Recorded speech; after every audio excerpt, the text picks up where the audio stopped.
Hello, my name is Gila Clara Jesus. It is my honor to welcome you on behalf of the Global Peace Education Network to this online forum, celebrating the United Nations International Day of Education. In 2018, the United Nations General Assembly proclaimed 24 January as the International Day of Education, celebrating the role of education for peace and development. On this day, we renew our commitment to education as a human right and express our support for inclusive, equitable, and quality education for all. The theme of today's forum is teaching skills of peace. Today, we will be hearing from a few people around the planet who dedicate their daily lives promoting peace and education.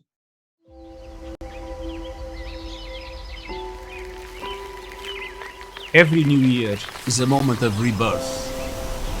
We sweep out the ashes of the old year and prepare for a brighter day. In 2022, millions of people around the world literally swept out ashes. From Ukraine to Afghanistan, to the Democratic Republic of the Congo and beyond, people left the ruins of their homes and lives in search of something better. Around the world, 100 million people were on the move, fleeing wars, wildfires, droughts, poverty, and hunger. In 2023, we need peace now more than ever. Peace with one another through dialogue to end conflict. Peace with nature and our climate to build a more sustainable world. Peace in the home so women and girls can live in dignity and safety. Peace on the streets and in our communities with the full protection of all human rights. Peace in our places of worship with respect for each other's beliefs. And peace online, free from hate speech and abuse. In 2023, let's put peace at the heart of our words and actions. Together, let's make 2023 a year when peace is restored to our lives, our homes, and our world.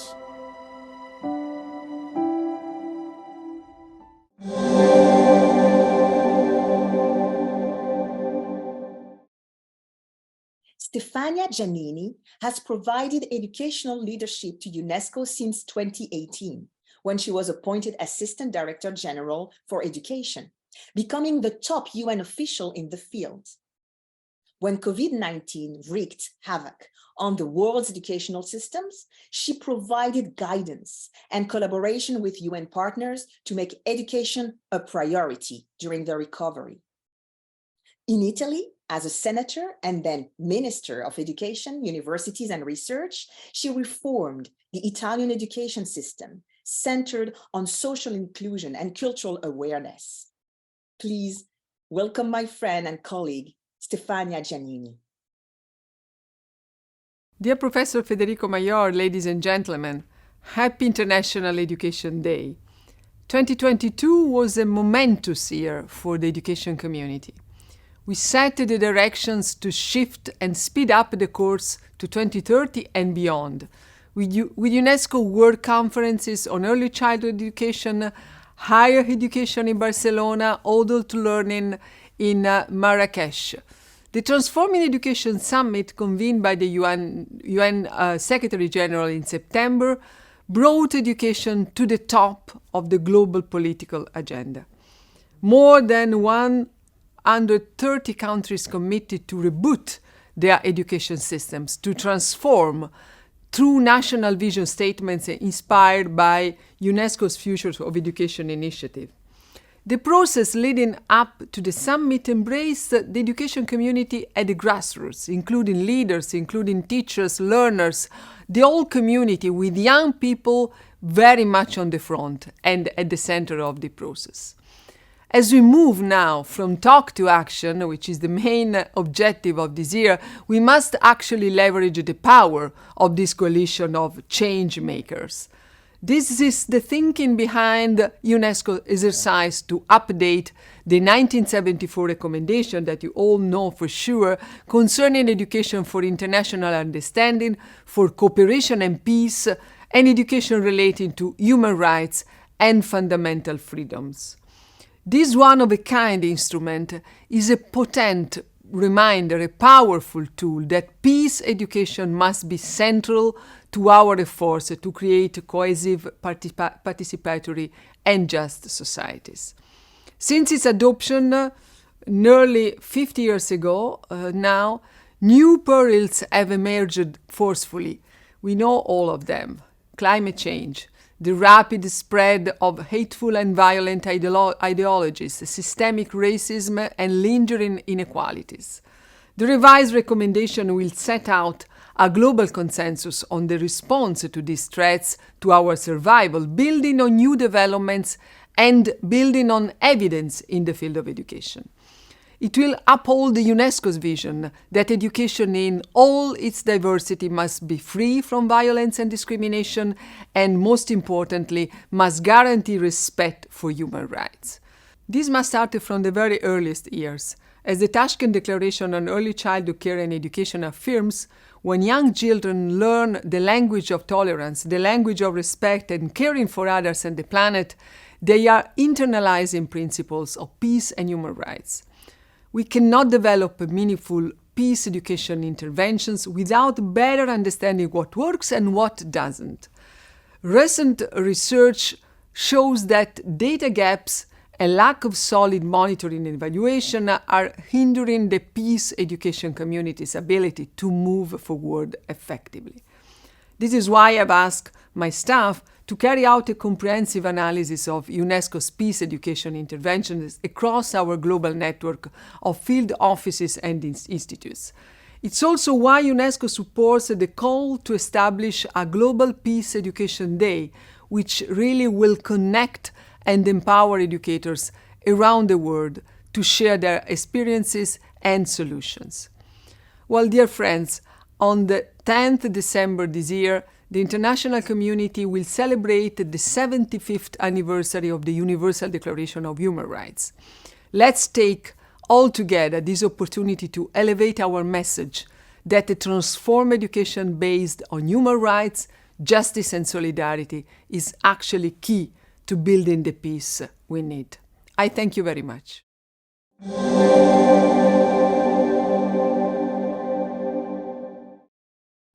Recently, UNESCO launched a new report on how education can best shape the future of humanity and the planet. Let's join the International Commission of the Futures of Education and its members as they highlight their recommendations for rethinking education in a complicated world.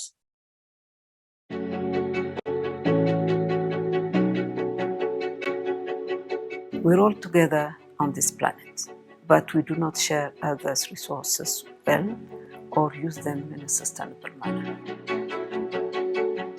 However, education is one of the most powerful tools at our disposal. Knowledge is part of our global commons. It's like water, it's like air. UNESCO, as an organization devoted to human rights, regards the knowledge commons and access to it as a human right.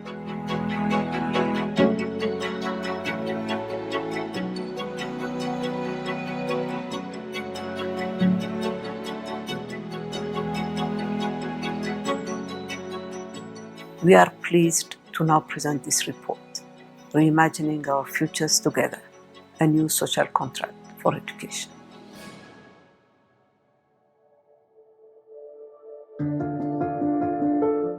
Le rapport a deux principes fondateurs. Le premier concerne les droits humains et en particulier le droit à l'éducation. Le deuxième principe fondateur concerne l'idée qu'il faut agir ensemble. It centers the work of education around major challenges and opportunities before us in the world. Big global strategic issues like climate change, the fact that the fourth industrial revolution is underway, that the world is more interconnected than ever before.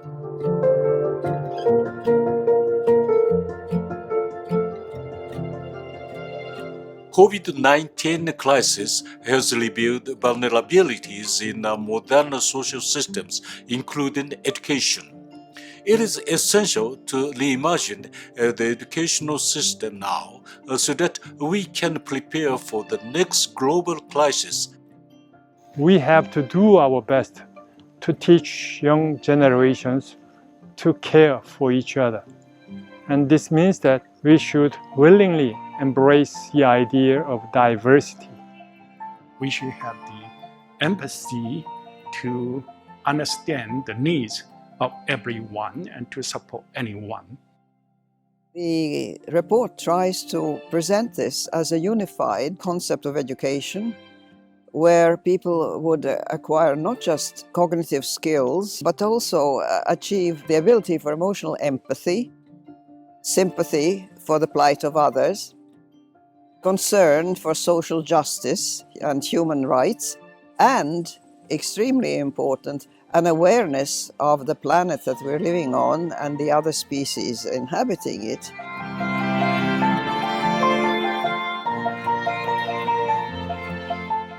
It's not our expertise, but the expertise of future generations that we want to empower through this report.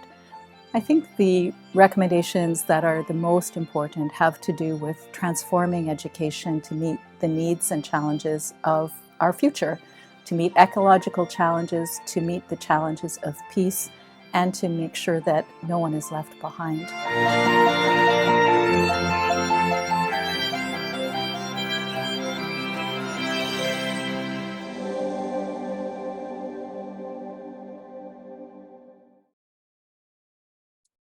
Peace and education are fundamental human rights. They are deeply intertwined. To build a culture of peace, we must all be educated, and that education must include the skills of living in peace with ourselves, each other, and our planet.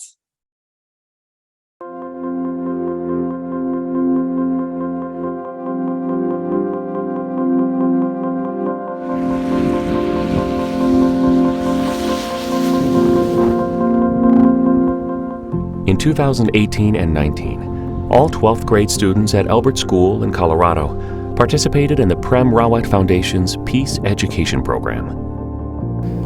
The Peace Education Program has been very insightful. I feel like it's given me a chance to really understand and express what I think peace is, and it's really opened my eyes. I didn't really have an understanding before, and now it's actually teaching me and helping me in ways I didn't know were there. Shelley Gould, a librarian at Albert School, decided to introduce the program to students at her school after enjoying the Peace Education Program herself. Throughout the years, I've done a lot of different programs with the kids. I've done anti-bullying programs, I've gone through a couple of character building programs, we have done Kindness Club, we've done all sorts of things with the kids. And this was something different. It was free, and I like the message because it was the first message I was bringing to them that was all about their choice and their power. And instead of being lectured about the importance of having respect, it was a lot about you have the power inside of you to make these choices. You find yourself powerless?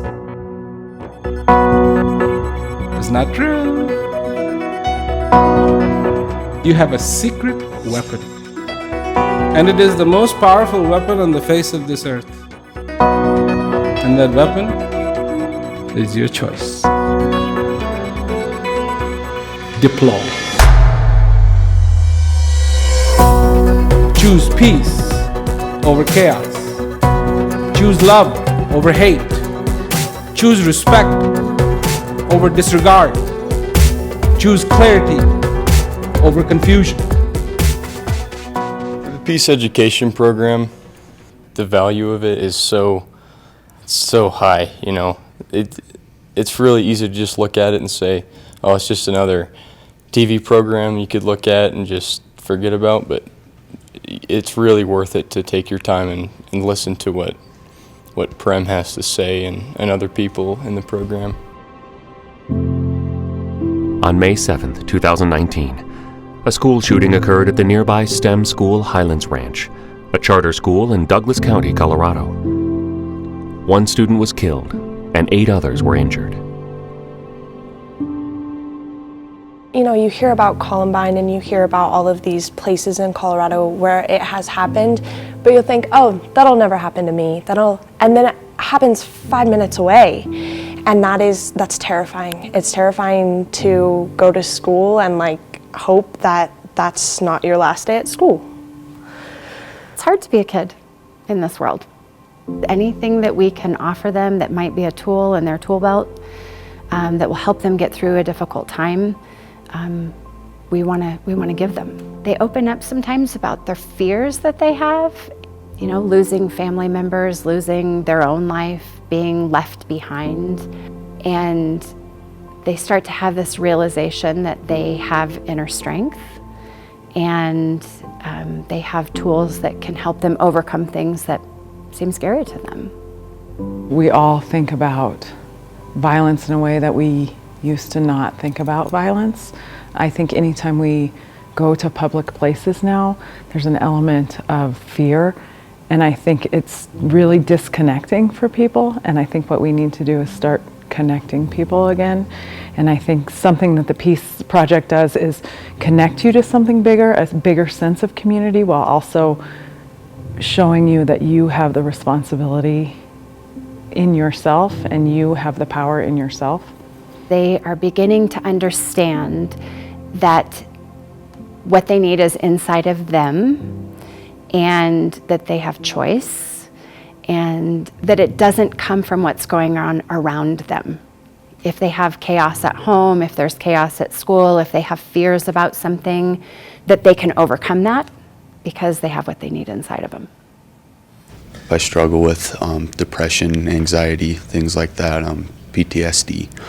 And it's been an honor. It's truly helped me, and I think it is a very important message to spread to as many people as possible. Just, you know, it's really the prevention if taken correctly, you know, not just being ignored, but really internalizing what is being expressed through all the sessions that, you know, you're being gifted, not having to wake up 30 years in your life, or for me, and realizing that I'm still unhappy, or, you know, which really gives you the power to, in my opinion, overcome anything if you're at peace with yourself. So there's something about the Peace Education program that is both, it connects you to something deeper and bigger, and also provides accountability and choice and responsibility for your own life. So 2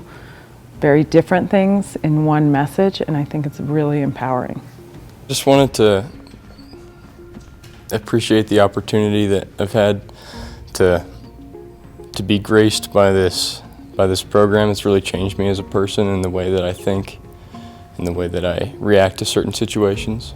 It had an impact on my sleep, it had an impact on my anxiety, I think, and then once you watch it and once you feel that impact, fight for it at your school. Start mentioning it to teachers because it is really important, and I'm very passionate about it. I really want it at my school, and I think it's super interesting, and I'm really, really proud to say I'm a part of it.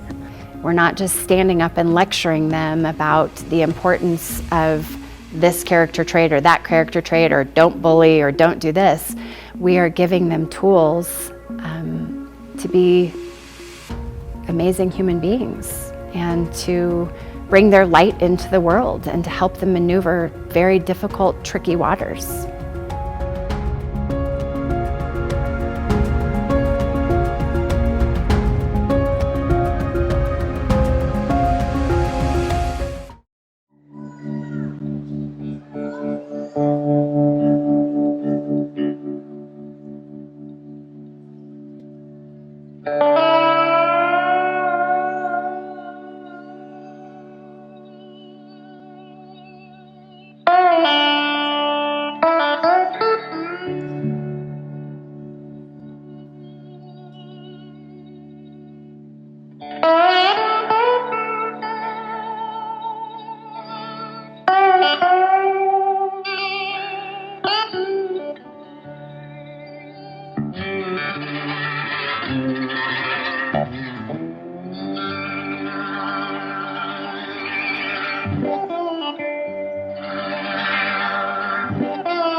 that you can live by.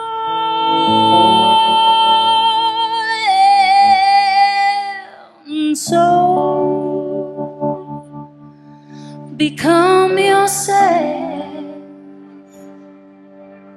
because the past is just a goodbye. Teach your children well, 'cause the father's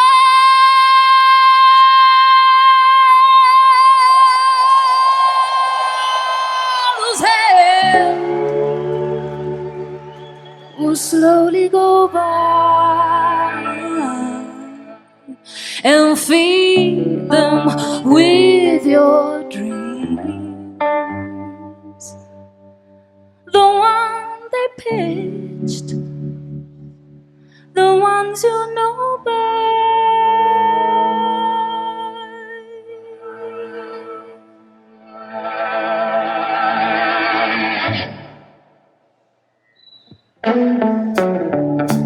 Don't you ever ask them why, if they told you you would cry. So just look at them and sigh,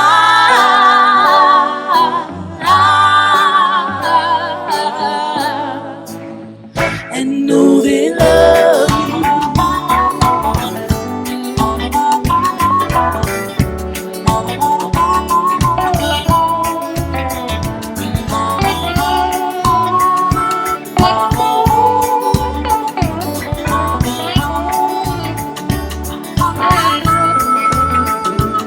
And you of tender years can know the fears that your elders grew by.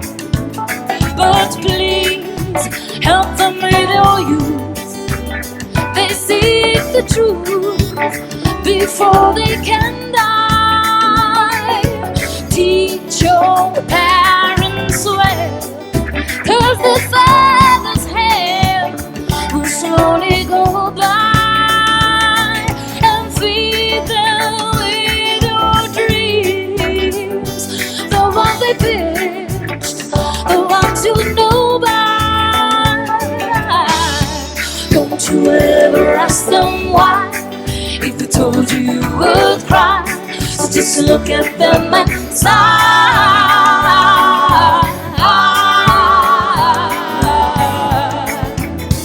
and know they love you. Play grandpa.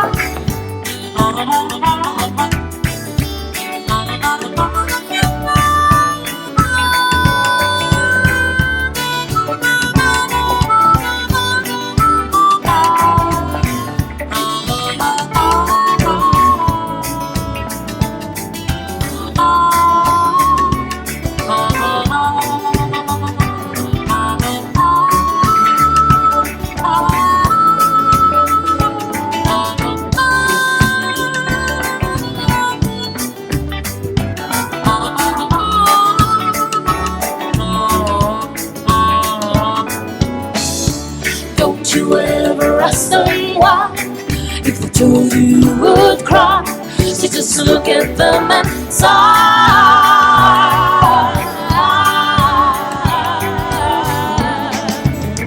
and know they love you.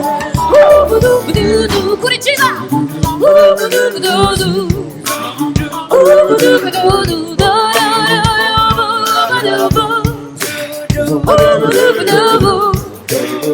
Ooh-ba-doo-ba-doo-doo.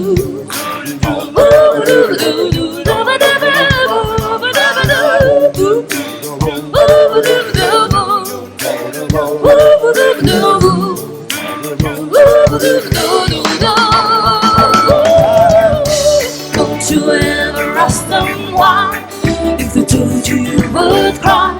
So just look at them and sigh,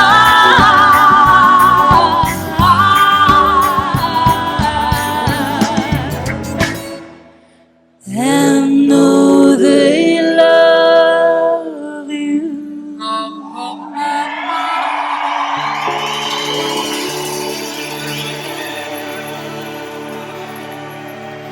From the city of Tel Aviv, Israel, Mistuno!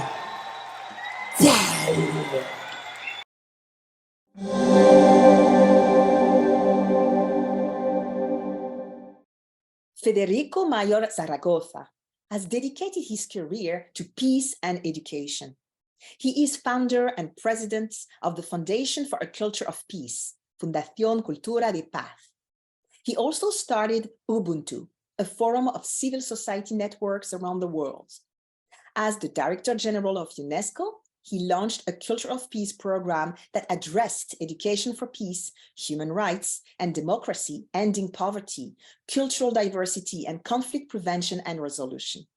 Here, he is interviewed by Dr. Darlene Shelton, community psychologist and founder of peacechannel.com. At the end of this interview, I will have the privilege to moderate the question and answer. The first question is, what are the most important values that you believe your parents and grandparents taught you that are active in your daily life today?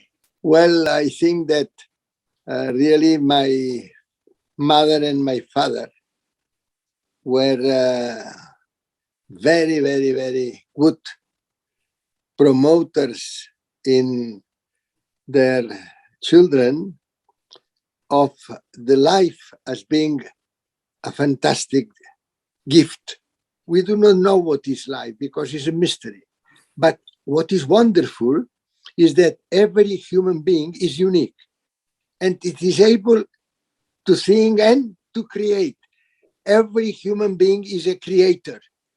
And therefore, you can invent your own life. You cannot be submitted to anything. And this is what I remember always my mother. My mother from the very beginning, she told me, you must not accept what you consider that is unacceptable. I think that this is also very important, that we from where we are children, we must realize that we can be educated. This is, we can be the master of our own lives, that we can be free and responsible, as it is said in the first article of UNESCO's constitution for the educated people, to be free but responsible and to listen. This was one of the advices more frequently repeated by my father. He was always telling me, Federico, you must listen. To listen is extremely relevant. It's very important to talk, but it's very important to listen, because when you listen, you are coming very close to the others. And finally, life is love. Life is to love the others. And you know that in Spanish and even in Catalan as well, because I am Catalan, we, he said, nosotros, nosotros, y en catalán, nosaltres. This means that we, when we talk about us, we are talking also about the others. I think that this is very important in life. Tell me, when did you first discover, and how old were you, when you discovered that you loved science? From the very beginning, I was thinking what I am, how I am, what is the human being composition. And it's for this that I studied biochemistry. I was particularly interested in the biochemical processes that are irreversible, because there is no solution. In a given moment, there is no solution. When I was only 34, 35 years old, I already started to study the newborn that, if not diagnosed timely, they have afterwards a neuronal deterioration. They have no more possibilities of being normal children. They are disabled children for life. And for me, this was, something so terrible to say. My first thing that I did as a professor of biochemistry was to create in Spain what is now called la prueba del talón. To all the neonates, to all the newborns, 84 hours after they are born, there is a drop of blood that is taken. And with this, you can avoid at this moment 34 diseases that otherwise will be irreversible. Wow. But progressively, when I have been older and older, more important for me now is not to know what we are, but to know who we are. Who we are. I have changed progressively. Now I can tell you really that for me, the mystery of life, to be able to have all these immense capacities that we have, the human beings, to know that every single human being, unique human being, is able to create, is able, and at the same time, well, we do not know anything about what can happen afterwards. We don't know. And I think, I repeat, that becomes more important that what we are, who we are. Yes, I agree wholeheartedly. We spend a lifetime in pursuit, and the question is, do we ever learn who we are? Because human beings have such extraordinary capacity, and we explore outside ourselves, and there's so much wealth and so much richness inside of ourselves, but we don't see it that way, do we? Tell me, what was your favorite thing about being a professor when you were at University of Granada? What was your favorite?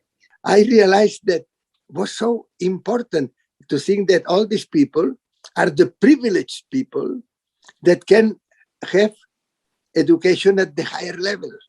And you know, this they can have the solution for life, because really they can realize that they must be brave enough to say what they think and to react as they want. In 1945, the United Nations, they have this first phrase of the Charter: we the peoples. And we the peoples have resolved to save the succeeding generations from the horror of the war. All human beings are equal in dignity. And now we are not only progressively equal, but what is really fantastic, now we can express ourselves. Because with the mobile telephone, we can express ourselves and we can say what we think. And therefore, we can change the world. For this, I consider that it is extremely relevant to have this transition from a culture of imposition, of domination, to a culture of dialogue, of conciliation, of listening, a culture of alliance and a culture of peace. 40 years ago was not feasible. Now is possible. Now, because we are all equal, we recognize that we are all equal in dignity, whatever is our sexual sensibility, our ideology, our beliefs, we are all equal, but we can express. For the first time in history, we can now express what we think. This is to be educated at higher level. Why, for example, why we see all these migrants that have, but every day we invest in arms and military expenditures, $4 billion every day. Until now, all this was impossible to solve. Now we are with the peoples, we are equal in dignity, and we can express ourselves. When I went to Oxford, by the way, in the emblem of the county of Oxford, there is a phrase that says, sapere aude. You must dare to know. Sapere aude. This is a phrase of Horacio. But afterwards, I said also, it's very important. But I think that what is really more important is to know how to dare. because if we know, but we do not dare to transmit this and to say this, when we think that we must say this, we must do, even if it is dangerous, even if it is forbidden, you must tell that you are thinking in this way. Si vis pacem para bellum. I remember always this in Latin. If you wish peace, prepare war. No. Now, instead of saying si vis pacem para bellum, if you wish peace, prepare war. If vis pacem para verbum, prepare the word, prepare to listen, prepare to say what you think, prepare the conciliation. You've worked tirelessly for decades to find solutions to humanity's greatest challenges, and you've held high government positions. So tell me, how do you feel that working with so many serious problems in the world, that you've been able to keep that joie de vivre, the importance of life and the joy of life alive for you? I have had moments in my life very difficult. I have had moments in which you say, well, there is nothing to do. They only like to talk about armament and to talk about military expenditure, to talk about, and the solution is to say no.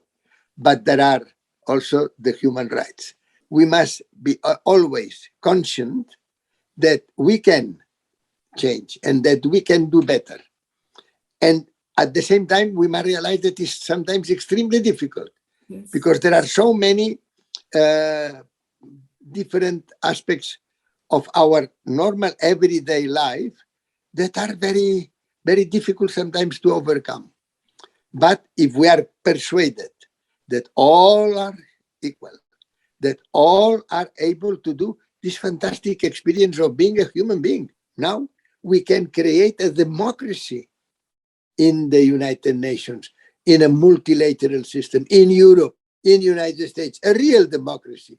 It means that we must accept that all the human beings are equal, and we must listen to all the citizens, not only some of them.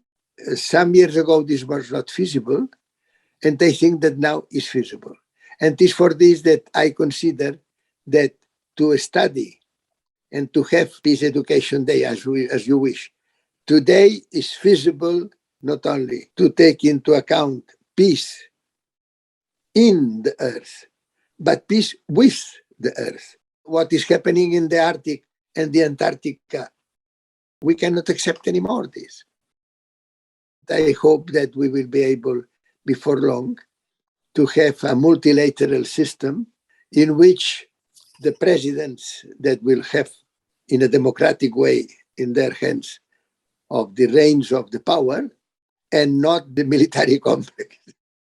So you're among the leading voices calling on the United Nations to establish a global day of peace education. Why is it important, and what do you think we can achieve with our day of peace education? Yes, precisely. I think that we are in a moment, I said before, that we must not be spectators of what happens, that we must become actors. And now we can be actors, because now we are all equal in dignity, and now we can express ourselves free, because we have the mobiles and we can utilize all this to say yes or not. We can participate, and participate is the essence of democracy. And it is for this that I consider that now we can be hopeful. And to be hopeful is essential to change the things. If you think that it is nothing to do, that we are at this moment, we cannot go ahead. But I think that now, yes, now we can say we the people, because we exist already, have resolved to save the succeeding generations from the horror of the war. Now we can promise this. Why? Because we can educate also for peace from the very beginning. Because until now we were thinking that peace was only one thing of the arms and no. Peace is first of all a personal thing. Peace in yourself. Peace in your family. Peace in your with your friends. Peace in your community, place in which you are living. Yes. Okay. That's so true. Thank you.